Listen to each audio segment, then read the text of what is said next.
abo wo Coastal Television do na don kro kasebo no ber aso na nyabere ina no bidi no mu akotire beyin de na foto da kono da to na nanu nyumpanyimfu titarampo NDC aban enyim da wonko nkamfoa na onkonko bo no sande nka no amampan John Fifi atamresa osi egoda sabio onya ne bebi krai no juma odin secondary ne wenwie nti adafo nko na onkaye na mboa damara na ebetin wo oye kasebo numu adisha wo oye apusika kokwado wondi demide mboa ode wo bo won mensuta nsuyinu mfawuni na no akwana wunya wafaden nkofo esisi dan esisim nti mpemfa wo ka bi oye no wonfa ahoboa nkobo hon Cape Coast Metropolitan Assembly CCMA inde waye jumadu sonkokra ahwede kwantempo na nkofofom na wode ahensu fom no mobada ho na mum nkaye de obedigwa wo oye karkwanum ebusafo yi na nsem bi okam na nwabiri medebosom wo donkro kasebom na asede papa bi wo ho a edeba ma oye Nisto Ventures adawurma nyo Nisto Ventures de ebendama na epe de eboto wo ye tie zandama no wom asumpo ma ebesese de bano wom Nisto Ventures omo electric iron na edeboto wade do ma ya kama Nisto Ventures kono te papa na da fie wo Ventures adawurma yafa ma oye lady onso edibande wo de bosom pa nti enyabiri epede ebidi mu ahoma kan do ye fufuru na nkwane de na emunu wedibani bia no so eko oye lady bia no so ebenya edibani bi nti lady bia dawroma na desert gift shop ositade na chade na waso enya ade edimekwe ba se wona dawroma na weso hinasen ana weso masen mamade donko kasebo mode bro asena bisumpo onkoma NPA National Petroleum Authority also use gas na gas de oya affordable pa ntebusuafo iyi na nsem bi okam na nwabere mother brahum aba from kitikeku ASORBA KOFI ESSUMAN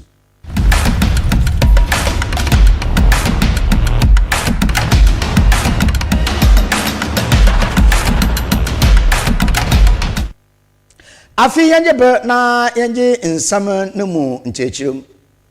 Community Connect yejumadu sonko a Coastal Television yede abobade na fide biara etano moroko oye abato mposo koda owo ogwa mensin mu na dani fida abasin ko no Coastal Television de Community Connect nkopem kose wo oye nkamfoa na nkamfoa third rate electoral area eho na yekobo he asese na nya de show bo nkomo bi sa unda o how na tete a wolufam na Community Connect jumedin ma yin oye honorable asimema na benya yan keshe bo nkomo na onusu nechi no nyanye odikrowa owo nkamfoa one na anafa otodo akono nso na yi de shipa konkonkron no bo nkomo tan ase bisere ho na tete nkamfofo wolofam na ho na tete ni nan de insuta na beyedwe usana nkamfoa ikoni na abede wotebonsem kokwe wa afa da ma nti bonse na wetim no de insu tara ma kokwe no wa nsu no ba na ode bugu wondo yo ono abaye hu ahaw echi atete koso wo faminye ede na anche Professor Evans Fifi Atamnes bra no ye nka no omampan obesi school na de ma wonda nche we boy oye ntete school a oba tensa no joma tanka vocational school na so Fifi antata no we gula abamnti edan we jesiwo I akaya haw dama adisha won kamfo ntene nanafo nsam na na de seda odo tenyim no ebi dame go tesemi na kwaran kamfo a nso yire na since 1964 ni nso sha se de origin kamfo a na oba 20 years biara nso oba afize yama asese wim kakra inti no de ma ya yihunu but ono kura po kakra biara afi biara nsu ofradin bia oshasi ehina gote road yo ehina nsutum yama walo nsu yama gote de nchena enwana wo mechi ehina la nsu boko ho dem covet ya wa ya mehini nna nka no ya covet no ho no ye gote a bridge nti wore ye road na we ya covet odikan we ya no kol ofiwo yakasa hwa ko yase ya che pe bridge ya hwan de wa ya ko we da kan wa ya ebien o ye ebien sinsu tona sif ifi kaka ba hempia na che nsu no waka watu esikrum nkofo ho dem na obo hye ho ye ba pa ya hodo no nsu se ye nsu hye yembemba oba fa wan so oba ndama won o wa asini nara o de ugban fi ho dem kokosor abanku anumala ye start yitu na abanku ya bi na oba ye dame gate ya da batwem dame bridge nani ntama sa aban mpempi bi amaka ombo mazin na za wa ya batme on fon kwan kapun house of chief ena maka ho na etwa so de kokopun house of chief junction ne do a on kan fo yin ya dame friday and de insiri yin ya dame e hawi bio yin ya de sa mesa ban mpempi biara makasa fa ho makasa fa ho January ara yakura MC wo yakama na official pa na yewie yadin ya de sreda otidam kankala da me school deni a wa kaifu mu we jere kwakoto ya sranala ombo moza no fancy from no hwema ya sun ye school mada chi bi ankanfo ye krabahwe ti ye twaneman papa MP wa hyenbo da mehu wa hyenbo na MP ni bo na wa hyen no besinde onka hwe because MP ansa na ye boto abaman no ozo no na ode be hyen bo me bala meye school deni mbe a oboto aban odikan no MP wanto street light ngoko 20 mpo aman kan for man ya hwe so ye to abaman besinde onya hwe wanto street light ngoko 20 mpo ama nkanfo so ya onname no board be hyenti because ne ye konda de obebo abaye na so wentumi na wanye besinde we twamfienum MP ni we twamfienum ni fiesia na ya hyasi zama abubodi bit them go te yo he na yin school deni yi ma de sredi kase pa mo hwehwe ma ban wa ya mam say aban oye go te orukọ kapim oye main junction wo no oye dama school deni mayana aban nkofo bo ma no da akosuru biu da mehu afi onye sisi a wo san wa ma no do enti na fa otodo akono one nkamfo hen nsam na ohweguen enda anope ya Cape Coast Metropolitan Assembly CCMA onye ejanom enanom police fo aka bomede obotwe makwantempo na oda fitipere junction badere ko abra dama kakum de sechi ne wo beda ho ma egodi ena onye akwanaba aye trodo no mum onka ba na nkofode hone egodi bigina car kwanum wabra igwa kasenara osiwa nkofo wonkom na Coastal Television onye oye police pay na Oshe Abra Command no do you bonko na nsama commander okanibi. Last time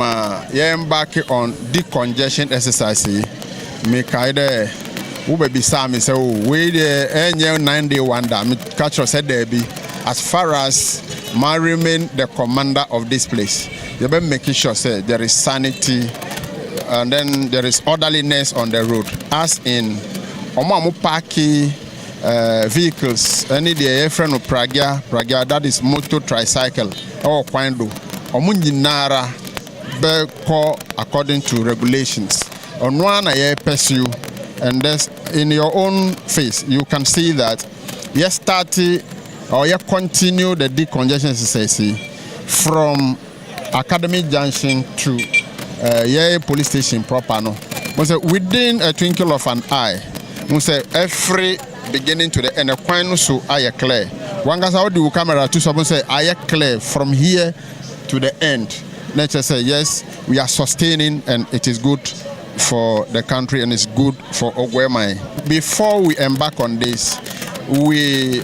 arrange with the towing people, that is the road safety people, to give us 4 towing vehicles because it's going to be a wide range of exercise. But unfortunately, they were able to provide only one of these. On Cape Coast South side, so they cannot help us immediately work on those rickety ones left on the road. But with time, I believe that by the close of day, we will be able to tow all of them to the police station and carry on with our business. I want to say that they should be law-abiding. They shouldn't see police before they begin to be law-abiding. Yes, it's an act of indiscipline. And Mr. Rowan, so that they won't see me as an enemy. No, I am a good friend and I want peace and order to be maintained. That is why I'm doing all this, but not to create enmity between me and the populace. No. So let everybody be law-abiding and we will all be at peace. This will give me the opportunity to visit the church on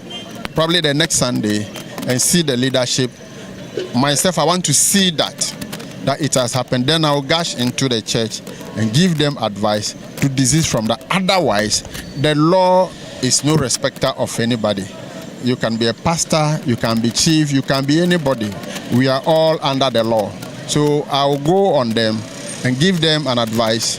to be law-abiding as far as parking of vehicles, congestion of the roads are concerned. Just as before we embark on this exercise,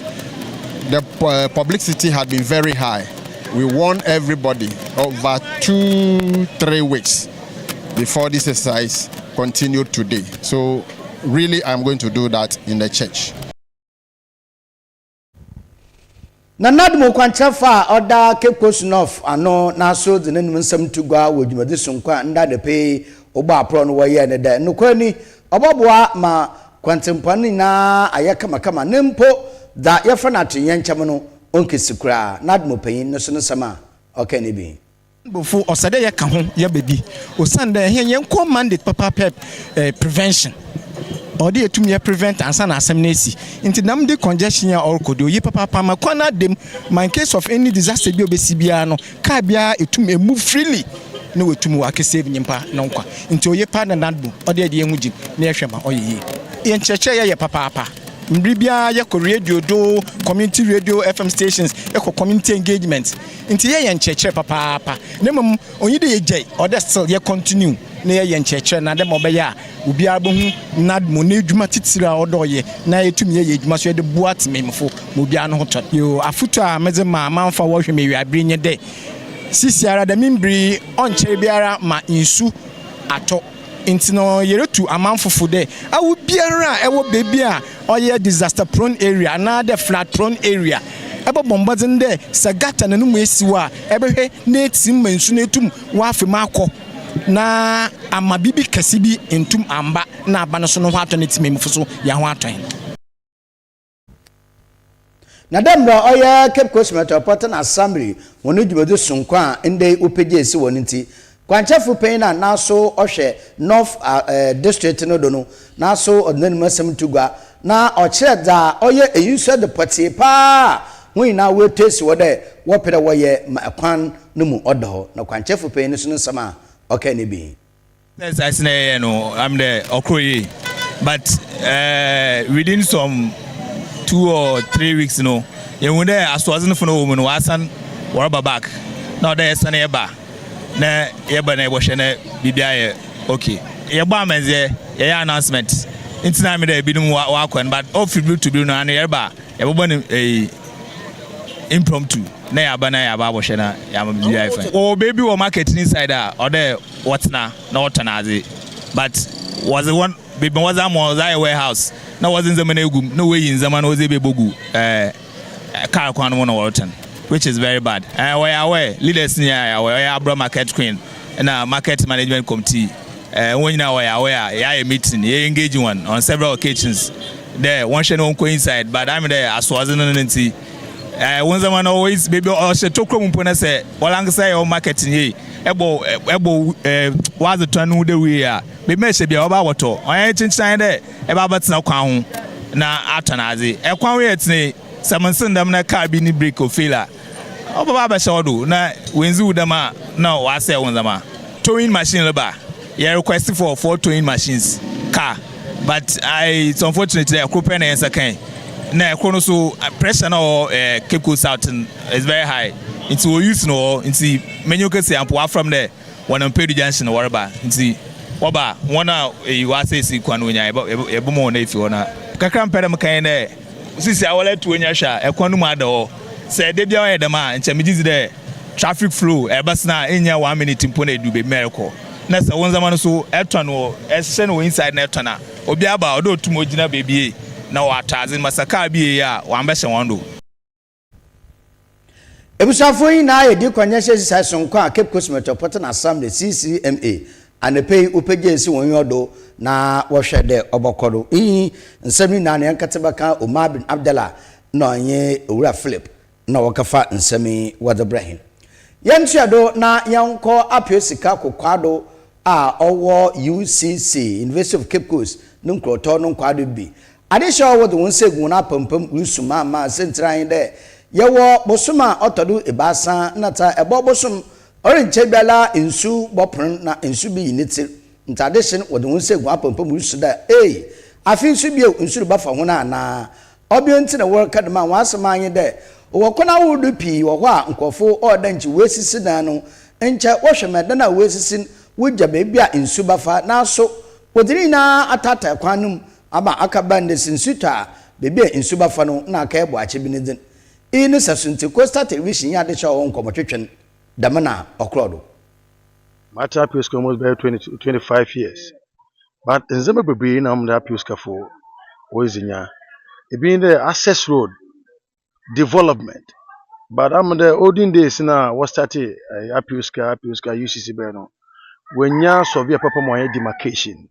So more demarcation ya poor. And can man away was where I know about what to about the tour. Baby was a Babaruka Kotuno we assassin was the more. But when two months of year and 2 months soon appeals casasi, more lay out to appeals casasi, access road or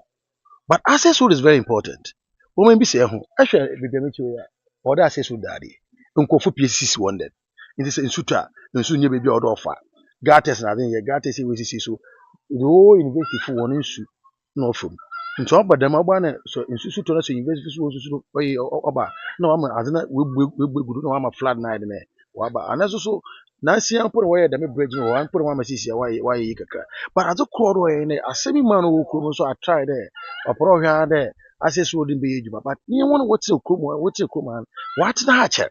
And see, you want to feel as a whole bullet and caca, also, where another was so, but as I'm feeling, it's a give and take. What's as a caca, why shift? Is what as a why shift? No, I'm access would not add him. He's a confundum for TV. And no, what to call. In this suit to be a one or about a hang and suit or tear any baby and suit to one hour when they did, but was one day to wait. If you are and to go baby. In the Apioska problem, layouts. Layouts na yeju mo Apioska. Developments are yeju mo Apioska. In some our parents development about Apioska, you find difficult. Oban be enemy. And a man of my parents say me way in there. I say me baba no one man yene wuku mahanyina was son ko. Nyina ya ba wa ma technical man and also be engineer ba you able to assist na ya kire because your town sheet or your access road or then you base the town sheet is there Equa town county plan make so department that means them now but we asem we buru nyeguru wo ba wa campaign oko but access road no mo ko na egbu no onyo because of the man some UCC compound to mbokuri because of access road the second road down a kubu bi na Ansasi, one of the enemies about or the confusion about it be free there. After a problem one or super papa no go for PAD Brazil, nay Nazia was one pin. In 2 million use so when you pa, a million woman as night nay, when you mean anamona asemoro ti was say eto asase na asase na bottom first no wechi no so ru no say wono wonya access road e wa go for easement dem easement in law no chere or there say asase wa asase kakra ho na say bia anya access nkoni fi a or there wa asase no wo yibi iso yi ne na wotu wonji access wo do KOFI on easement enti assembly azam wo hwe won do mo engineers na payfum be no visit Apiuska no hwe Apiuska no woni UCC fo mo nyina on collaborate na asomdwe bra Apiuska na access no nsu no yi nkofo men twa na nsu yi nkofo na enkere na do full ba because years back nsu yirim o yiri wono ha de nyina me nyina yi but bridge no be no waboa but access road is very important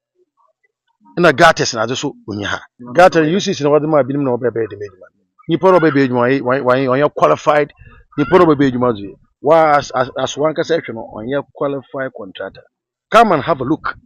because entumi construct a gata na eduma ye nyina beberi nya nhyewa anye ni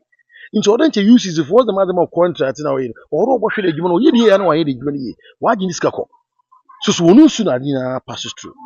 nti won ka say UCC for bo hwe eduma wo madam contract o ye ni ya na wa ye ni odo bem ko bo hwe de the maji o ye ni ya na wa ye ni na odo obi sende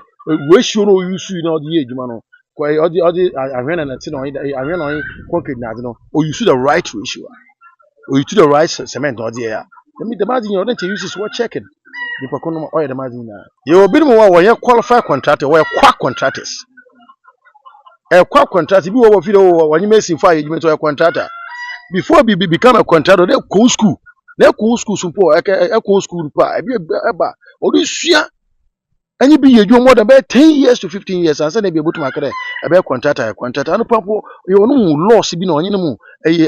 course bi order ya answer ba na nde bi ko school ba na onye mesin fu na so contractor onye contractor we have to get a qualified surveyor a qualified contractor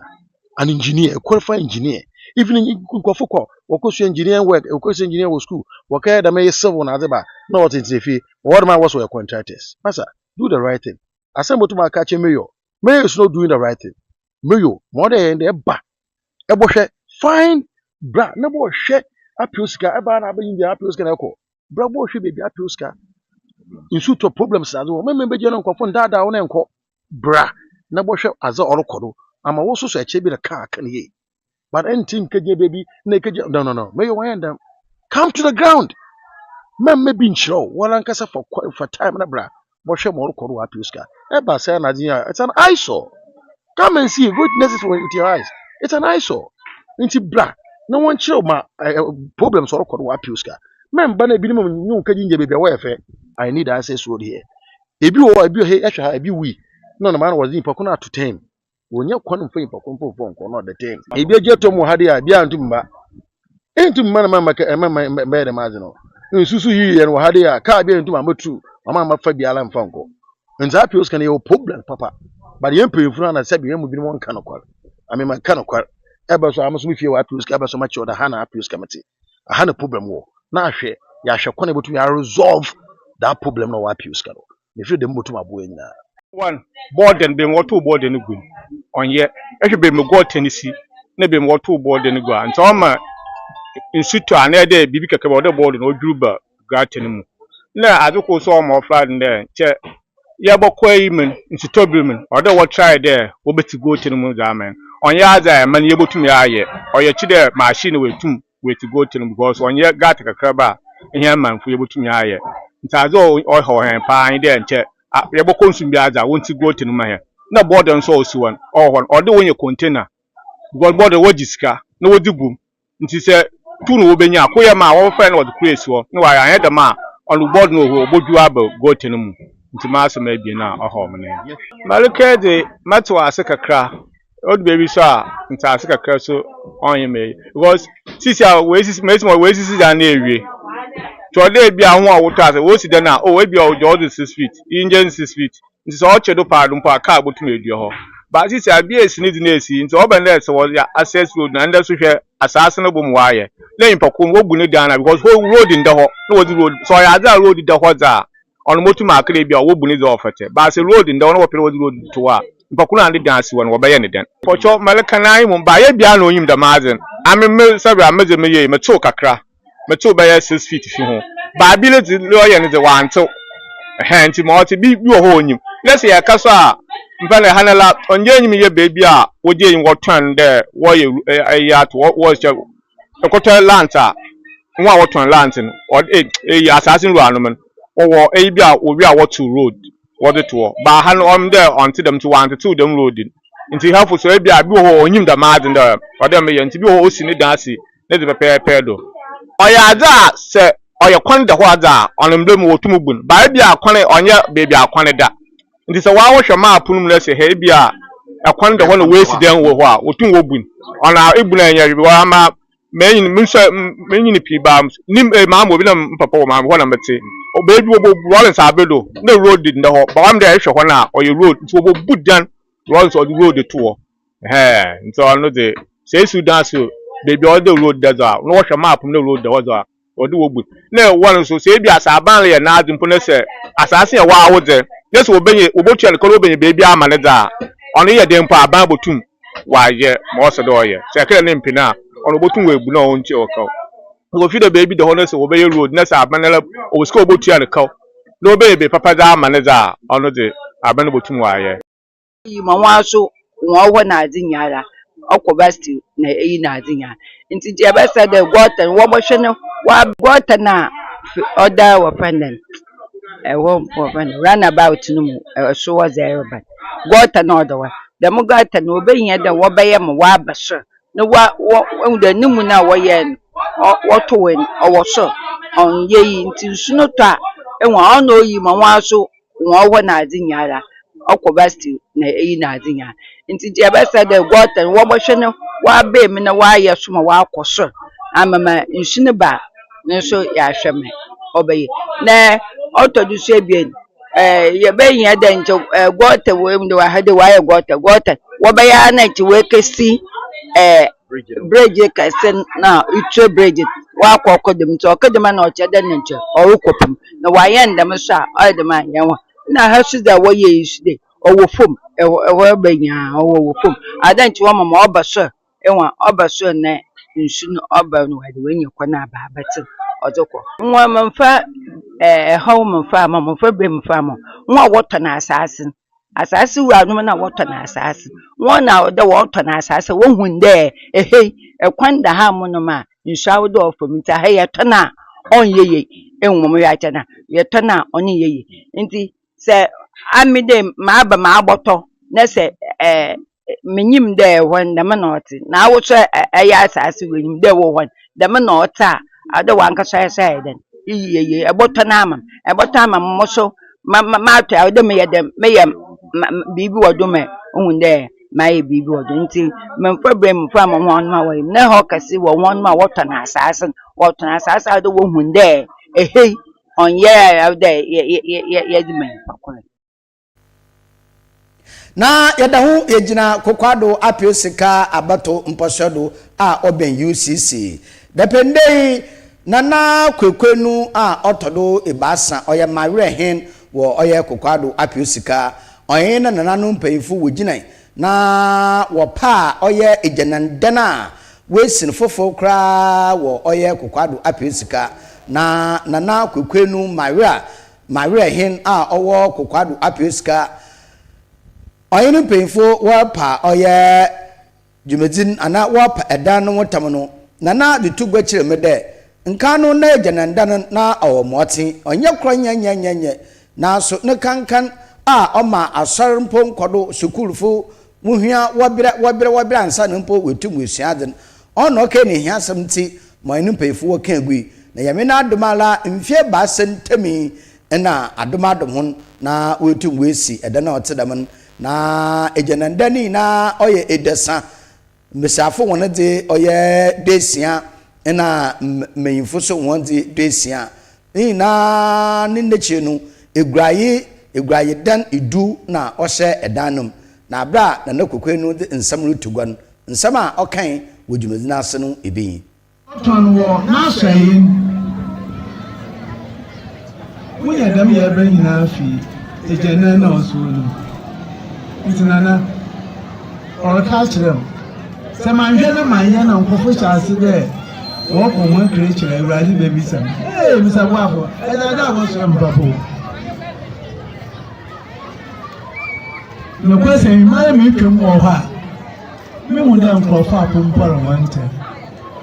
Methodist in their home, Untumi Yasum, Pentecost, Untumi Yasum, Oddan, Fiona Zoko, Ruben Aswardin. Me a Christian, or them for some here. Na Mizzo, Mad Doffo, and Uncle, me walk up in name there, that bay, or there, ye, I can home near ye. Besia, Messi, one room, shade the lady. It's not why I come here. Yes, Abafo, the name Bessu. And I don't know yet. Manation, member so is on to all Campbellman or yet, and the moon there. I did not say, about 10 for your friend. I want a war. It is a your friend that doesn't that she overhaul him. You try her boom. Yamina do your class has something. And I wait more room for the day. And able to ask him, you could do a desert. Oh, hallelujah. In the desert, I do. Oh, the baby, I can't say. And I am fat. The mission. I'm a always says, young year. First, you go. But if you don't work with I was a fool. Yami, Benadum. Now,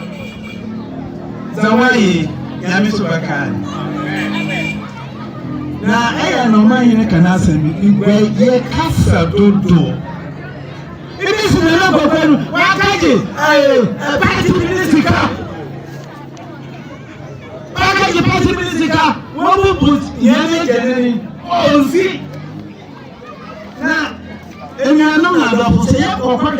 I don't see why. No question is happening for Lorisa. I'm happening, Tony Polorisa, and told to me, send them. None of what that, yo, my man. Yeah, the maintenance is a little coma.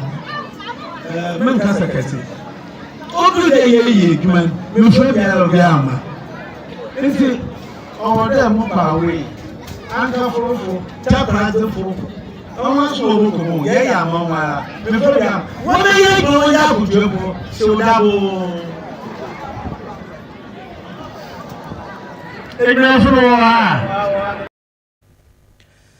na kese wie na utwa homam ugbe kono to wode adehye wonko na wonfu onwempo nkohwe ne mum obende se odomankoma ejapadi wa ka ho na wonso wetum akọ na wekesiesie won fefefe na Coastal Television yadesha wokọ oye apuntu na ase anampo ukugbe dan enye wo bonkomo wosi ye wuhunu bi da da ejenan pa da na wosiwo otema edemumpa obeye imposa nko ne nku de ma watare no wo mpa abai wadwen de ehon wudidi wo ho nti wode nase wode manane kokwe na otode baasa ma were hen wo ogwata esa consider na na mbone ye wo papa na nsama adehye wo kanu ibi sebe na mama do wa ye de utwana mani na zina na ye de na se wa ye do wa bi ko we wa ye kabo she because the way you will be that ye you ma mi no ko to dam tefi ntina no wa ye sanka tia ni sran ama no kwatin na wodon na mo wa ke chi bia no so no ya onu ko ye tefi ko ofa so o ma ye tie de na sanka ko nyu na mo kind ya me sran na with my power ya ma pio scan up the money mo ba gba ha me 36 years mo hu tefi o te dam da ntina no wa gba my power ya me sran na afunya papa first me nya ne dam to them, I don't know what the came up on a pa. But since Yamia Yadon, near the Yamiasi, Opera, Nana never than I see. Why BBR show? Manana, you would be that. Oh, you're not paying. Then I see Yami. Yakwimbo ebusa yantiado na yamfa donko kasebo ni nano yamfa mbra hon na eboko nsamfufrum wonsamfufrum a yarboko wo omampen jontamani mahama afenyi kwegya otodo ebasa danu okupemu oyem behebugom na odinenum asam dutugwa wo afia yewuremi mpempenda omanga na yarko omampen ni masam tintin ntiti ayinde Amman Ghana basan epejeni mu brew nti dodora wunya kokodo wunya reshem wonu mu pa na sagana mpe olutonkompa Ghana bakan obakanya no ho sagana ayefimpa wohora obeye ana mpode Ghana waachi a obasan ejina ho bio omampen John Dramani Mahama nso nsama okan wo eyabra okupemu mbehebogom no ebeyi. Mr. Speaker, renewable water resources are estimated at about 54 billion cubic meters, with over 70% derived from the Volta River, which is shared among 6 riparian nations. We're implementing key interventions to expand and improve water services nationwide. So the following urban water supply projects are at various stages of completion. The Keta Water Works, the Winchi Water Supply Project, Sekandita Krade Water Supply Project. And I'm happy to announce that Anyako has good clean drinking water today, and the Community Water and Sanitation Agency will commission the project next week. It will also serve the island community of Seva. We will begin preparatory work on the Damango and Sunyani water supply expansion projects and seek to finalize all financing arrangements for other water supply projects in Tamale, Yendi, Techiman, and Takwa. Mr. Speaker, the Danish government has allocated grant support to improve water supply services in low-income and high-density areas in Wa and Bolgatanga, aiming to address water challenges and provide relief to vulnerable populations. Mr. Speaker, the following rural water supply projects are ongoing: Asankregwa, Seshuyuoso, Duadaso, Kwemandamfa, Goso, Dwabing, Aveime, and Edumbamso. To strictly follow the resetting agenda and secure sufficient funding, the Ministry of Finance has allocated 6.3 billion Ghana cedis to the District Assembly's Common Fund. This amount covers 4 quarters of the 2025 fiscal year, and it has been allocated to all 261 metropolitan, municipal, and district assemblies to execute their activities outlined in the medium-term development plans and annual action plans. Mr. Speaker, out of the amount released, a total of 4.3 billion has been dispersed to all MMDAs. The 4th quarter installment is being processed and will be disbursed soon. Mr. Speaker, all members of this House will agree with me. All members of this House will agree with me that the flow of resources to the district assemblies is unprecedented.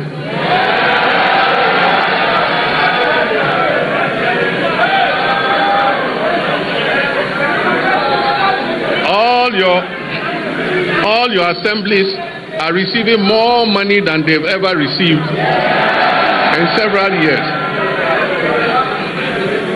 Mr. Speaker, in fulfillment of government's commitment to strengthen local governance and decentralization, the ministry has, for the first time in the history of local governance,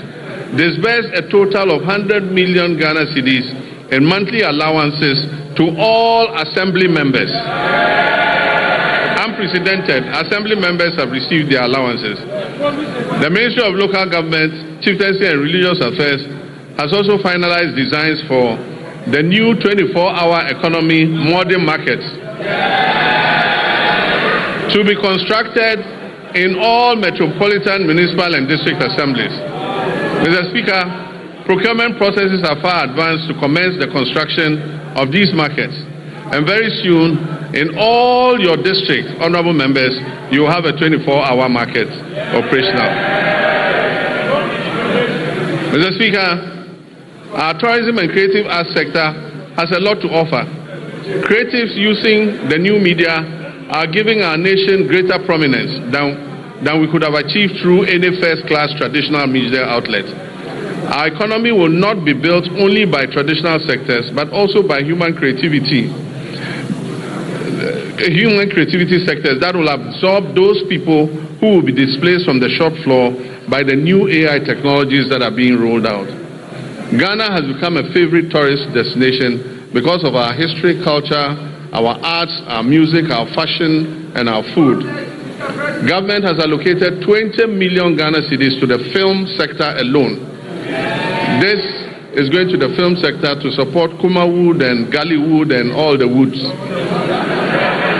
Mr. Speaker, another 20 million cedis has been given for the other creative sectors. I believe that this injection of money will bolster our creative sectors. Mr. Speaker, I wish to assure the creative industry and the Ministry of Tourism that I'll be your personal ambassador for the promotion of tourism and the creative sector. Mr. Speaker, in line with our new national effort to bring events and conferences to Ghana, we are going to undertake the refurbishment of the Accra International Conference Center to restore it to its iconic past as the country's national and international events and conference venue. Mr. Speaker, the original contractors of the center, Enego Project Ghana Limited, have conducted a structural integrity assessment at the request of the Office of Chief of Staff and made recommendations for the facilities renovation and refurbishment. They will commence this work in the next few weeks. But Mr. Speaker, the AICC is not enough for a country seeking to develop its creative sector and become West Africa's destination for meetings, conferences, musical concerts, and entertainment.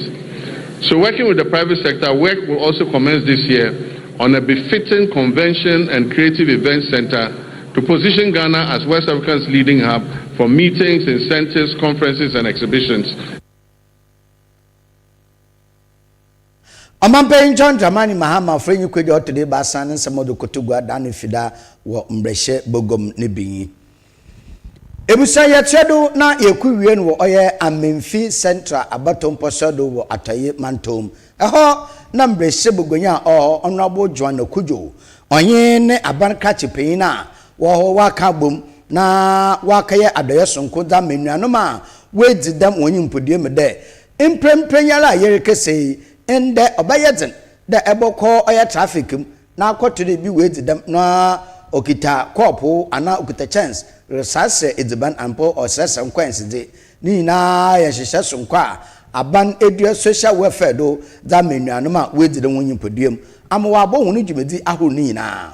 ini sasunti waya amande na mamre na wode indunua sonkwa oteremi da menuanom a we didam wonyi mpodiem wo oye Amemfi Central Abato Mposodo na bra woye amandra amamre na wode ndaman wode menuanma wedidam wonyimpodiem no abarka chipen na ohwe Amemfi Central do Honorable Peter Ampansa ono no ogina na ogina wo Mbresebogum nyi na name meche Honorable Joan Okujo na name na odinsam dutugwa na nsama odutugwa no ibi se be wedidam a anu nkyere se onye nipa ubetuma ya noma bebre ade aboa wankasa wasitinem na odi bia aboa wabusia ena oman Ghana ena Amemfi Central ne senti ade biara ya de ma wo ha no ya nhwe na ya mehwe na nya te se ukọ na wakoton no ma no wei ya de bow ya de maw ya de bow twetire se de be ya odi be ya adwuma na bia ba ho na otumi dia hwe wasitinem enye ti se first dia na satamani ya assemblyman no na ye che no 200 cedis 300 cedis ugo dia na next year wa beji biem no we ya de bo udwetire na odi ya adwuma na ye ba na adwuma na wo yɛ no wotuma yɛ no wayɛ ne yie ama na yɛ fa penifo wotuma ka omuti apam ho sɛ yɛsi yɛ puhyiw a yɛtuma puhyiw na mmom yɛba na deɛ de ma wo no wahyɛ ne deɛ a na yɛ sɛ wo yɛbɔ wo gyatire nyɛ ye na yɛgya wo saa na wabɔ adada ɛwɔ baabi a wowɔ no yɛmpɛ ne saa nti deɛ de bɛma wo biara no make sure sɛ woyɛ awofo a wobɛtuma akɔɔkyi wo ba no na watuma hwɛ ne yie yɛwie ne saa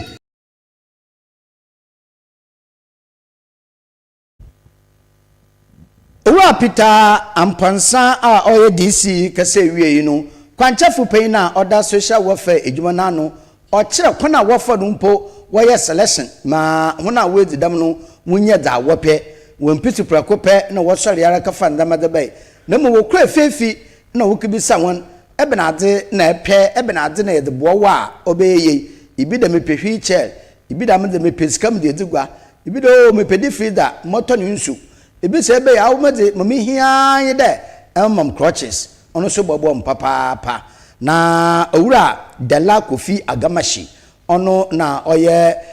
kwanchefu pen da social welfare ano wo amenfi center na so nsama okana ase no ebi enti ena no pay aban de bibi kakra say ye fen support ye no anoma omodi dem no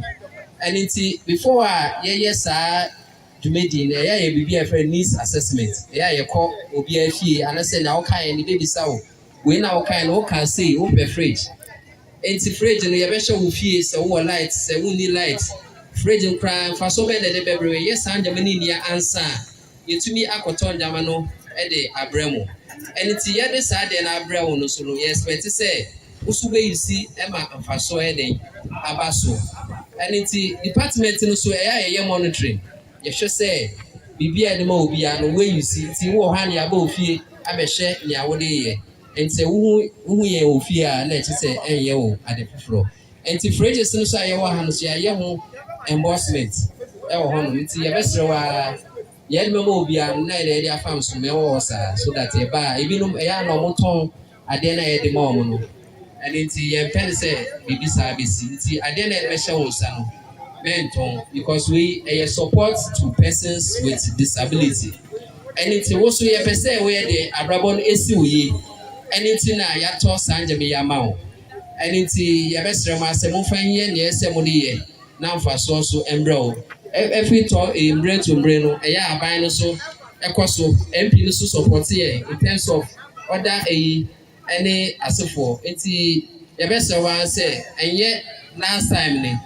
wa be bon homode na wo yusi ne ese ye de ma na ese wo yusi ma wo tu yusi ne ye ne de yeso ye be hye na se eso nkran na se hye nkran a ye be hye na de bibi kakra de asa da ka wa ma na wo dwumedie na de koso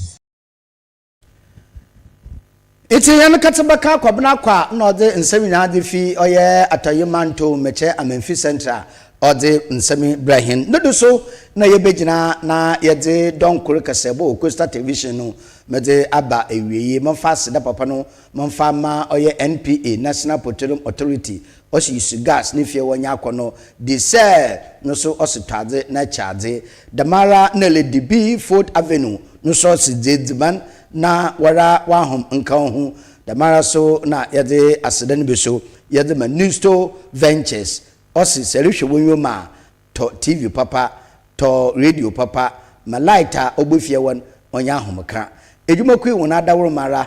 na enwabiri menya bre na adagye mede oye donkor kasebo Costa television mede brahom momfa sene bi so momfa ma oye Filippo no na ohwe camera na sede sonko onkoma oye Uncle Ben otene firi na chi no chinchi mede mam executive producer Mama V ono no obobo esewi na no odo menya bre na adagye makne modi ebe from Kitikeku ASORBA KOFI ESSUMAN